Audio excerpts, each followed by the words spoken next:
بسم اللہ الرحمن الرحیم۔ السلام علیکم ناظرین، میں نے ایک ماں کو کپڑے کی بالکل نئی دو جائے نماز اٹھائے بیچ بازار پہ دہائیاں دیتے دیکھا۔ ان کو چند خواتین نے پکڑ کر بٹھایا اور پانی پلایا، مگر وہ سنبھلائے نہیں سنبھل رہی تھی۔ ان کے کسی جاننے والے کے ذریعے ان کو گھر پہنچایا گیا۔ 3 دن بعد میں نے اس واقعے کی تحقیق کی تو میرے سامنے حقیقت کھول کر کچھ یوں آئی کہ وہ بیوہ عورت ہے، اس کی ایک بچی ہے جو اب یتیم ہو چکی ہے۔ شوہر کسی مل میں اچھے عہدے پر کام کرتا تھا، مگر کرنٹ لگنے سے اس کی موت واقع ہو گئی۔ شوہر کی موت کے بعد کمائی کا سلسلہ موقوف ہو گیا تو انہوں نے خود سے بچوں کو فی سبیل اللہ قرآن پاک کی تعلیم دینا شروع کر دی۔ بچوں کے والدین نے اس نیک عمل کے عوض ان کو کچھ نہ کچھ ہدیہ دینا شروع کر دیا۔ یوں ان کے گھر کا روزگار چلنے لگا۔ انہوں نے اپنی بیٹی کو دینی تعلیم گھر پر دی اور دنیاوی تعلیم سکول میں دلوائی۔ ان کی کڑی مشقت کے بعد ان کی بیٹی نے سرگودا یونیورسٹی سے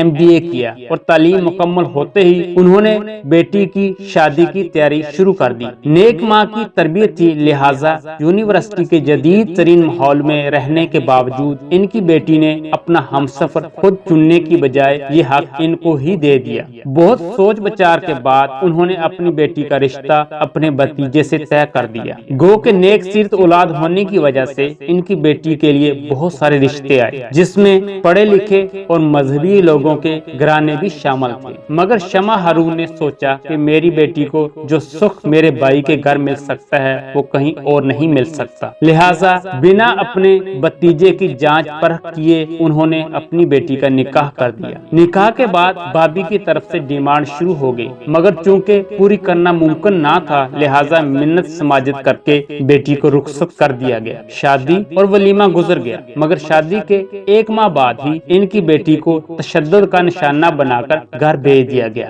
اور الزام یہ لگا دیا کہ گھر میں ہوٹل والوں کو ولیمہ کے پیسے دینے کے لیے جو رقم پڑی تھی وہ دلہن نے چرا لی ہے۔ شمع ہارون اور ان کی بیٹی نے لاکھ صفائیاں دی، مگر ان کا یقین کس نے کرنا تھا، یوں وہ چور ہی سمجھی جاتی رہی۔ شمع ہارون کے بھائی نے بھی اپنی فیملی کو اس معاملے میں سپورٹ کرنا شروع کر دیا اور ان کو مشورہ دیا کہ دلہن کو یہاں لاؤ، اپنے گھر میں لانے کے بعد اسے مجبور کرو کہ ولیمہ کے پیسے اپنی ماں سے لے کر دے۔ یوں ان کے بھائی نے چال چلتے ہوئے صلح صفائی کروائی اور دلہن کو گھر لے جانے کا کہا۔ دلہن نے جاتے ہوئے اپنی ماں سے کہا، امی جان میری جائے نماز نہیں مل رہی جس پر میں یونیورسٹی میں نماز ادا کرتی تھی، وہ ڈھونڈ کر ضرور پہنچا دینا مجھے۔ اس جائے نماز پر نماز ادا کر کے زیادہ سکون ملتا ہے، اور خود ماموں کے ساتھ اپنے سسرال آ گئی۔ گھر آنے کے تیسرے دن ہی دلہن کے ماموں نے اپنی سگی بانجی کو پیسے چوری کے الزام میں جان سے مارنے کی دھمکی دی، بصورت دیگر ماں سے ولیمے کا سارا خرچ لے کر دینے کا کہا۔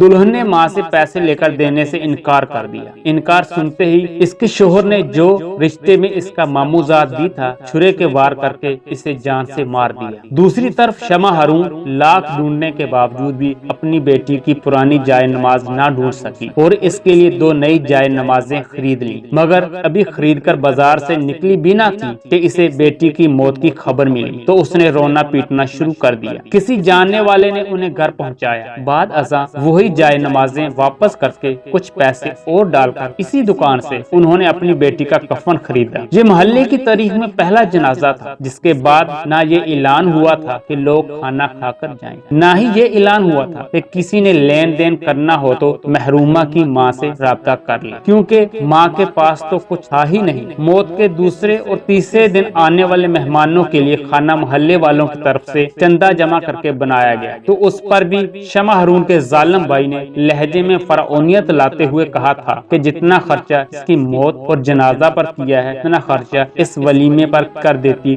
تو آج وہ زندہ ہوتی۔ لاکھ کوششوں کے باوجود بھی شمع ہارون اپنی بیٹی کے قتل کو قتل ثابت نہیں کر سکی اور اسے خودکشی قرار دے کر پولیس نے کیس بند کر دیا۔ اب روز محشر اللہ کی عدالت میں فیصلہ ہوگا تو اللہ تعالیٰ تو پورا انصاف کریں گے۔